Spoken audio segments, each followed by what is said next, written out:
করে আসছিলাম ময়রা জমিদার বাড়ি, আর সাথে আছে এই মানুষটা।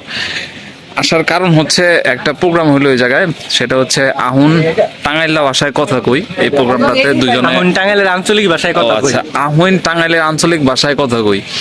তো ভালো লাগলো খুবই আমার। আমি তো টাঙ্গাইলের ভাষা আসলে কথা কইতাম পারি না, তো আমি একটু ভাইয়ের মুখ থেকে শুনতে চাই টাঙ্গাইলের দু একটা ভাষা। ভাই কেমন আছেন? ভালো আছি। কি খাইছুন? দুপুরে ভাত খাইছি, কি দিয়ে ভাত খাইছুন ভাই? মুরগির রোজ দিয়ে খাইছি। ভাই আমার খিলাইবেন না আজকে? আনে তো আইসে পরে আইসুন। ও কি কইন আপনি?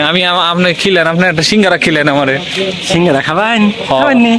এখন বেড়ে যাইতেলে খালি সিঙ্গারাই খিলাইবেন, আর কিছু খিলাইবেন না? আনে আরো যদি কিছু খাইন খাওয়ামু। ও তাই? হ্যাঁ। এটা কুক খাওয়াইন। আচ্ছা খাওয়ামু। ঠিক আছে, লন তেলে যাই। আর কি খাবেন কোন? আর সরম বাইনকে। একটু পরে কমনি। আচ্ছা অন তো ভুলে গেছি গা। আচ্ছা মনে করে জানি তাহলে কোন একটু পরে- আবার জানি পরে বদনাম করেন না, বুঝছুন? না না না না, এটা করতাম কে? এই হচ্ছে আমাদের আঞ্চলিক ভাষার ধরন। যাই হোক, আমরা মোটামুটি পেরেছি, আমরা মোটামুটি সাকসেস, যতটুকু পেরেছি তাতে মোটামুটি হবো মনে হইতেছে। যাই হোক ভাই, ধন্যবাদ আপনাদের। আপনি আপনাকে ধন্যবাদ। এত সুন্দর করে যে আঞ্চলিক আপনি কষ্ট ভাষা। করে অনেক দূর থেকে আসছেন। যাই হোক, আমরা এখন আছি হচ্ছে ময়রা জমিদার বাড়ি, আর এটা বর্তমানে হচ্ছে পুলিশদের আন্ডারে আছে।